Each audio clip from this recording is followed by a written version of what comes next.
Je sais ce que tu penses.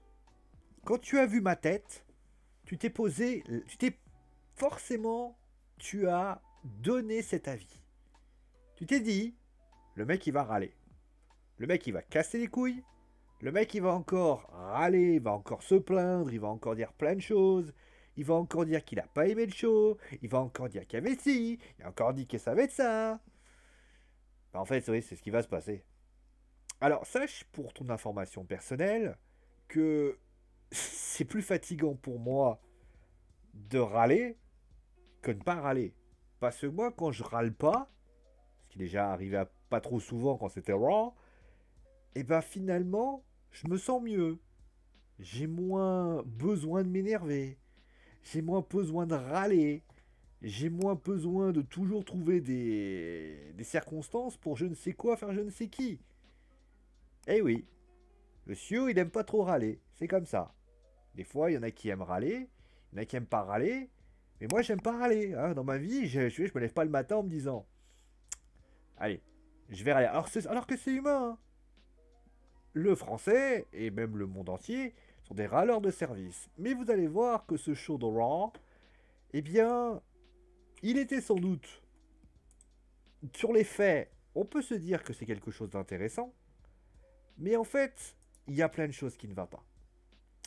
Et qu'est-ce qui ne va pas concrètement? Vous allez me dire. Qu'est-ce qui ne va pas? Eh bien, je vais vous les expliquer concrètement. Alors tout d'abord, on va vous faire un petit résumé de ce qui s'est passé. On a eu notamment eh bien, un segment entre Drew McIntyre et Goldberg. D'ailleurs, vous le voyez en ce moment. On a eu ensuite Charlotte Flair. Alors, il y a eu un triple match, puisque ça a commencé avec Charlotte Flair contre Shayna Baszler. Charlotte Flair, Mandy Rose, Dana Brooke qui a gagné par décompte à l'extérieur. Puis après, c'est Shayna Baszler, Nia Jax et Lacey Evans qui ont gagné par tomber. Voilà. Ensuite, on a eu Xavier Wood qui a gagné contre Slapjack, mais après Mustafa Ali a déclaré eh bien, qu'il participerait au Royal Rumble. Voilà. Ensuite, on a eu donc le VIP Lounge où, concrètement, après avoir vu R-Truth débouler un collier avec écrit THB, dont je ne sais pas, la Hub Business, pardon, je veux de réaliser. Et à ce moment-là, eh bien, Riddle est venu et a attaqué MVP. On a eu ensuite Sheamus qui a battu John Morrison, le Dutch Heat qui s'est mis en match handicap pour je ne sais quelle raison, qui a affronté Sheamus. Ensuite, après cela, on a eu un segment avec Charlotte Flair, Lacey Evans et donc Ric Flair. Et Jay Styles qui a battu R-Truth. Alexa Bliss qui a donc parlé en interview, qui a expliqué ce qui allait se passer avec le fameux Let Me In. Riddle qui a battu Shelton Benjamin, MVP et Cedric Alexander. À la fin d'ailleurs, il s'est fait attraper par Bobby Lashley. Enfin, une vidéo Edge qui annonce donc son retour au Royal Rumble. Et justement, on va en parler tout de suite. Et enfin, on a eu ensuite un no contest. Enfin, pour moi, c'est une victoire par disqualification d'Azuka. Mais a priori, ce sera un no contest d'après nos confrères de FN Lutte. Et oui, Azuka a donc conservé sa ceinture puisque c'était le Raw Woman Championship. Alors, on va tout de suite parler de Edge qui a donc annoncé son retour aux affaires puisqu'il participera ce dimanche au Royal Rumble match. Alors, il l'a fait de cette façon. Alors, il y a une news qui a été annoncée là justement où il a été déclaré que voilà, il faisait son retour. En fait, tout simplement, la raison qui a été indiquée par les différents sites spécialisés sont qu'en fait, c'est un teasing pour essayer de builder le pay-per-view en question. Puisqu'il faut quand même reconnaître que au niveau des personnes qui sont donc désignées pour participer au Royal Rumble match, pour l'instant, beaucoup sont assez dubitatifs au big name. Et donc Edge pourrait donner cette hype. C'est juste pour ça. Dans l'idée, moi je trouve que c'est plutôt intéressant, puisque c'est vrai que pour l'instant, au vu de ce que je vois dans certains réseaux sociaux, ce que je peux pas donner tort, eh bien c'est vrai que le Royal Rumble, alors, Royal Rumble masculin, il y a quand même Bianca Belair, il y a quand même Charlotte Flair, il y a quand même des lutteuses qui quand même apportent de la hype. L'autre côté, eh bien du côté des garçons, eh ben ça manque un peu de big name. Ça manque de big name, et donc forcément, trouver un big name aujourd'hui, ça annonce quand même compliqué. Il reste bien évidemment Randy Orton, mais Randy Orton, bon bah voilà. Mais c'est vrai que quand on voit la liste, Daniel Bryan, Bobby Lashley, AJ Styles, Randy Orton, Otis, Le Miz, Jey Uso, Cesaro, Jeff Hardy, Sami Zayn, Dolph Ziggler, Shinsuke Nakamura, Big E, John Morrison, Sheamus et Mustafa Ali, et enfin Edge, ils considèrent peut-être que dans la liste des 16 personnes qui étaient désignées avant Edge, il n'y a pas eu vraiment de big name.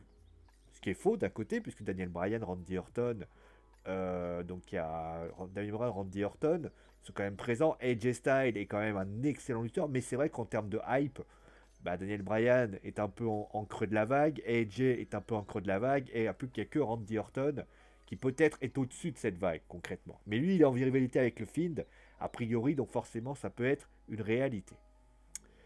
Bon, alors, maintenant, on va taper dans l'individuel, puisqu'on va tout simplement parler de ce qui s'est passé en début d'émission. On va parler de ça.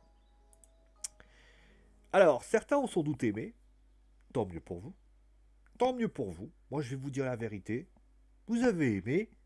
Eh bien, c'est tant mieux pour vous. Je l'avais dit il y a... Alors, on sait tous qu'il y a eu le Covid. Et le Covid, bien évidemment, a sans doute bousculé certains plans qui étaient présents entre Goldberg et Drew McIntyre. Ok. Maintenant, moi, ce que je vais vous dire, c'est que j'avais dit, quand il a été désigné que Goldberg allait défier Drew McIntyre, que les deux allaient sans doute se casser les dents.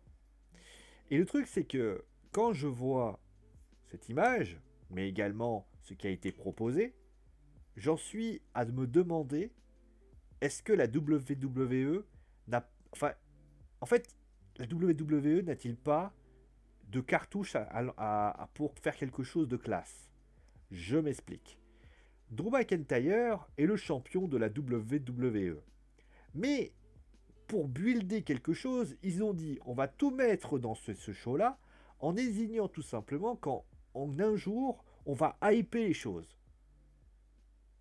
Sauf que, forcément, sauf que ça n'a pas marché. Ça ne fonctionne pas, pourquoi?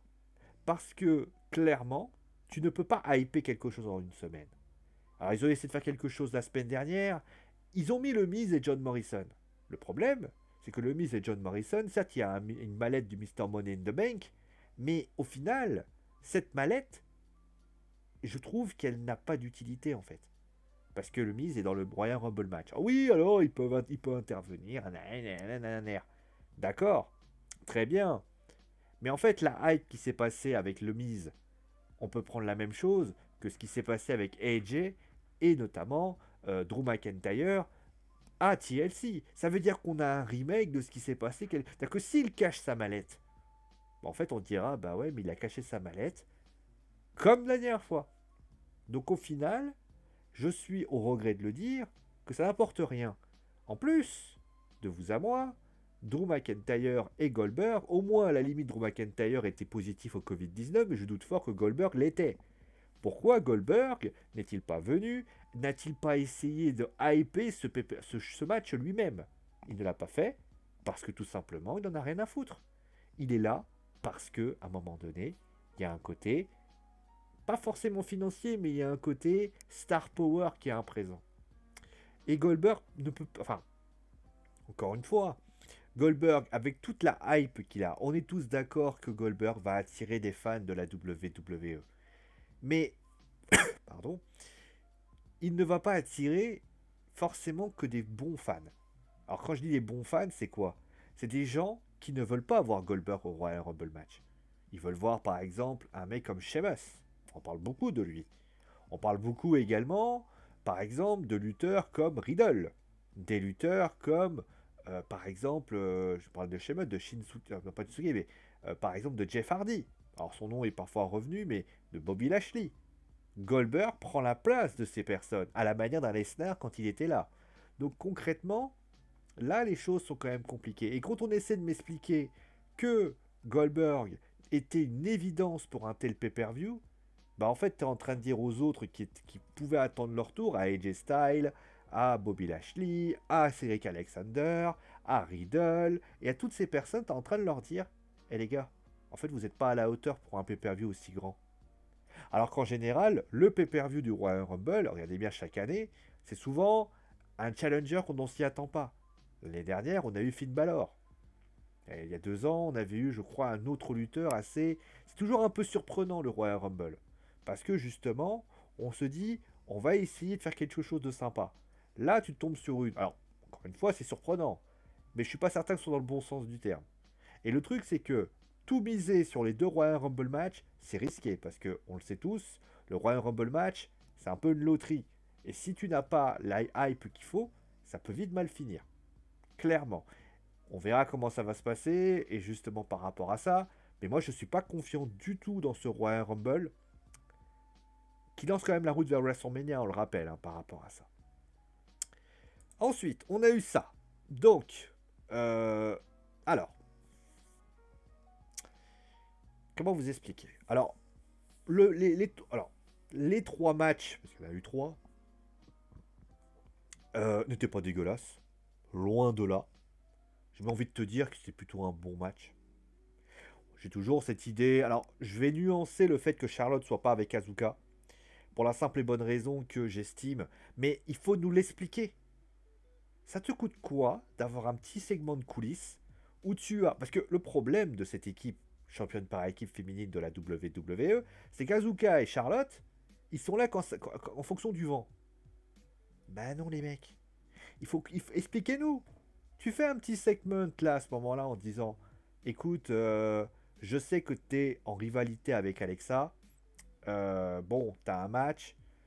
En plus, il y a la fameuse claque de Charlotte sur Charlotte. À la limite, elle aurait pu se faire mettre KO. Elle serait pas capable d'aller l'aider. Et ainsi de suite. Ça aurait suffi. Et ben concrètement, moi, ce que j'aurais fait, elle va voir Asuka. Charlotte, elle va voir Asuka. Elle lui dit, écoute, t'es occupé. Occupe-toi de ton match. Moi, je m'occupe de ça. Problème réglé. Pourquoi tu n'as pas besoin... Tu nous l'aurais expliqué. Moi, clairement, on attend tous. Mais pourquoi Mandy Rose et Dana Brooks viennent? Il n'y a pas d'explication. Ensuite, il y a maintenant les 3 matchs. Il y a à boire et à manger. Mais dans les faits, il y avait quand même des belles choses. J'ai beaucoup aimé Dana et Mandy qui ont fait du beau boulot. Clairement. Moi, j'ai trouvé que c'était vraiment... Voilà. Après, Dana... Je trouve qu'elle a gagné en... Il y a un truc qui me plaît avec Dana maintenant. Comme quoi, vous voyez, c'est intéressant de vous dire.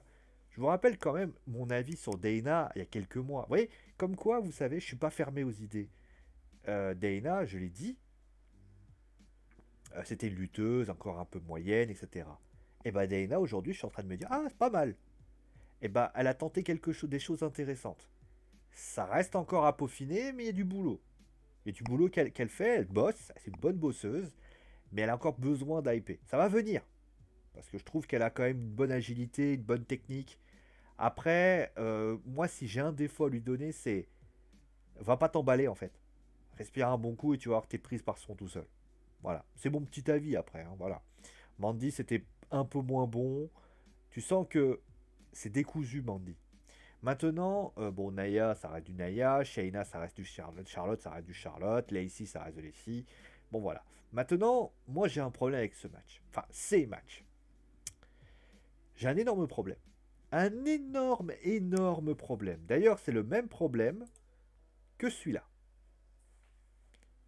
Alors, quel est le problème?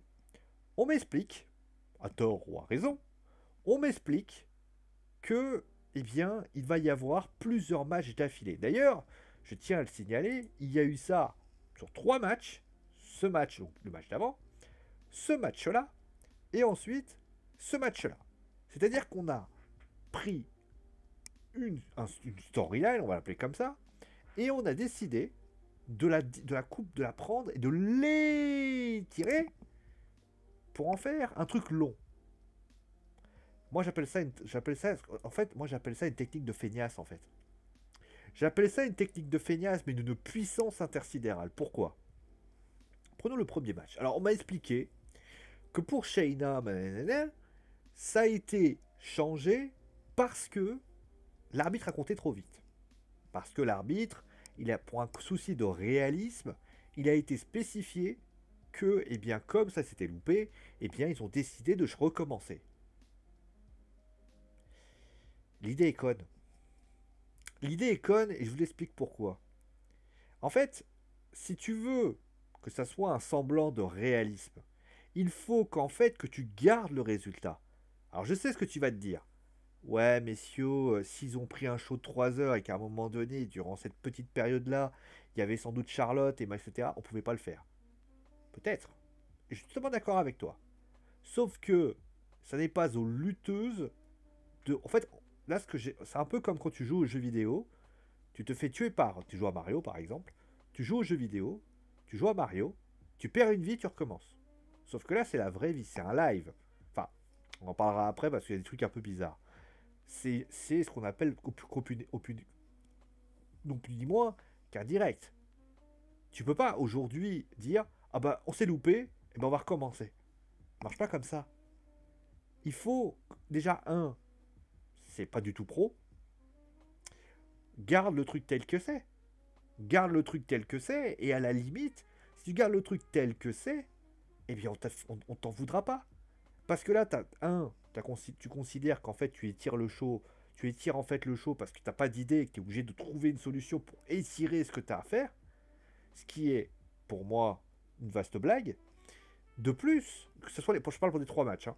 De plus, bah en fait, il n'y a pas de raison logique à le faire. C'est-à-dire que moi, par exemple, je vais prendre le cas de ce match. Il y a eu un moment où j'ai plutôt apprécié le match d'ailleurs. C'était le moment où Riddle affrontait Cedric Alexander. Franchement, c'était un bon match. C'est le même d'ailleurs, la même chose pour Sheamus qui faisait face à John Morrison. Très bon match. Après, il y a eu Charlotte contre Shayna, qui pourrait être un match digne d'un pay-per-view quand on y pense. Ma question est la suivante. Tu veux, pour ainsi dire, faire un truc entre ces... Pourquoi ces 3 matchs, tu les prends, 1, 2 et 3, et tu dis pas, on va prendre ces 3 matchs, et vous allez avoir un taux horaire pour travailler avec. Pourquoi ça n'est pas possible? À la limite, oui, mais excuse-moi, parce que les mecs vont intervenir. Tu te fais recommencer. À la limite, tu l'aurais fait recommencer 2 fois, une fois. Tu l'aurais fait recommencer une fois dans l'optique et bien de les voir autour du ring. Parfait. Je n'aurais absolument rien dit. Mais là, dans l'idée, dans les faits, l'exécution est à chier. Parce que tu recommences, tu recommences, tu recommences. John Morrison contre Sheamus. Pourquoi tu fais recommencer? Qu'est-ce qui justifie? Le Miz dit ah on trouve Royal Rumble, donc finalement tu vas. Mais quel rapport? Ok, au Royal Rumble vous serez plusieurs. Et alors? D'ailleurs, j'ai même une idée qui aurait pu arriver, qui aurait pu être une excellente idée. Mettre Drew McIntyre, par exemple. Ce qui aurait été un match. Alors peut-être qu'il n'avait pas le droit. Mais j'y crois pas non plus. Je veux dire, je veux bien que Drew McIntyre a peut-être perdu l'odorat et tout ce que tu veux, mais j'imagine pas. Mais attends, à un moment donné, il aurait pu venir, gagner le match, et là tu vois Goldberg, Spear. Voilà une manière de travailler les choses. Et là j'aurais dit, ok, mais non, là tu fais un match handicap. Pour quelle raison? À part meubler, je vois pas. Hein. Parce qu'il n'y a pas d'intérêt en fait. Tu es obligé de justifier. En fait, je vous explique une chose. Quand on justifie, il faut que la justification soit bonne. Moi, j'ai pas de problème à ce que tu justifies. Tu veux justifier, justifie. C'est comme, oh, vous voulez, c'est comme Madame Pierce qui dit, oh, vous voulez, vous voulez qu'il revienne. Euh, ouais, mais bah, non, non, non, parce que ça colle pas. Non, parce que c'est de la merde. Non, parce que t'as envie de lui dire à Goldberg, à Charlotte, mais qu'en fait, pourquoi tu veux redémarrer? Voilà. Quand tu vois ce match-là, c'est un gauntlet match, où t'as les 3 qui sont en train de lutter. Tu fais que allonger. Moi, j'aurais préféré, à la limite, que Cedric Alexander dise voilà, écoute, on va vous choisir un des 3, parce que clairement, et que Cedric Alexander soit celui qui fait. Bon, malgré tout, voilà. En plus, dans les faits, les 3 matchs qui sont proposés, qui sont ainsi, sont d'excellentes factures. En plus, du côté de ce match-là, cette image que vous voyez, il y a un segment. un segment avec MVP comme quoi son anniversaire, à blablaï, avec R-Truth qui tourne autour. Alors, moi j'aurais trouvé ça intéressant à condition que Riddle soit au centre du truc. Sauf que c'est R-Truth qui est au centre du truc. Autrement dit, c'est hors sujet. Parce que, comme quoi, R-Truth ce serait son anniversaire, ça aurait été son anniversaire, je crois, hier ou aujourd'hui, je sais, hier ou je ne sais plus quand. Et donc, il est venu pour fêter son anniversaire. Ridicule. Ridicule parce que, encore une fois, la WWE met Riddle. Tu mets Riddle et tu fais en sorte que Riddle se foute de sa gueule. Riddle, il a un côté humoristique. Un côté j'ai envie de rigoler. Un côté j'ai envie de m'amuser. Un côté dérision. Un peu de ce que faisait par exemple DX. Un truc que faisait par exemple Edge et Christian. Ils aimaient bien se foutre de la gueule des autres. Ça pouvait arriver. Les 5 second pause, ça devient ceci. Tu prends par exemple d'autres lutteurs, c'était comme ça. Pourquoi Riddle peut pas être dans cette voie-là? Donc à un moment donné, mets-le et fais-le parler. Avant ce moment-là, on aurait trouvé ça rigolo, intéressant. Mais pas un R-Truth qui pour moi est une nullité sans nom. Ce que Riddle, on le voit avant. Donc voilà. Après, au niveau des autres matchs, honnêtement, je vais pas tourner autour du pot, je vais pas commencer. Ali qui intègre le Royal Rumble match. Est-ce que ça va être quelque chose à la CM Punk, à la Nexus? C'est une grande question. Moi, en tout cas, je trouve ça quand même assez abusé. Ensuite, AJ qui bat R-Truth. On s'en bat les couilles, en fait. Parce que AJ qui aurait perdu contre R-Truth, je pense que ça aurait été quelque chose d'assez étonnant. On voit pas l'intérêt de ce match, en fait. On voit pas l'intérêt de ce match. Match de qualification. Mais il perd. Quel en est l'intérêt? Et puis, il y a eu ça. Alors, je le dis depuis quelques semaines, je le redis encore, s'il y a une rivalité, qui tient le show rouge, un peu à la manière de ce que fait Roman Reigns, mais avec plus de capacité, c'est bien cette rivalité-ci. Et c'est quand même assez incroyable d'imaginer que c'est un homme contre une femme qui sont en train de faire éclater quelque chose. Alors oui, je suis d'accord, c'est plus le Fiend en lui-même, mais Alexa Bliss dans le Fiend. Et c'est pas dégueulasse. Mais en tout cas, ce qui est certain, c'est que Randy Orton est doué. D'ailleurs, je trouve un truc intéressant, c'est qu'il aurait pu dire ah bah tiens, je vais mettre avec Edge. D'ailleurs, on sera intéressant de voir ce que Edge et Randy Orton vont se dire. Parce que là, on se retrouve quand même avec un Randy Orton complètement brûlé. Et là, tu te dis dans ta tête, imaginez que Edge se retrouve à devoir s'allier avec Edge va devoir s'allier avec Randy Orton, formant la team de RKO contre le Fiend. Ça peut être un truc de fou. J'y crois pas trop, hein, mais bon. Comment faire en sorte que Edge et Randy Orton se réaffrontent? Est-ce que justement, on peut imaginer aussi un Edge qui va essayer de récupérer Randy Orton parce que Randy Orton a totalement pété un câble. Il a fait des choses horribles depuis. Parce que imaginez-vous, en premier 2020, il brise la nuque de Edge. En fin d'année, il brûle quelqu'un. On en est là, quoi. Donc c'est quelque chose d'assez réaliste. Et là, Edge, il peut se dire, putain, tu vas trop loin, mec.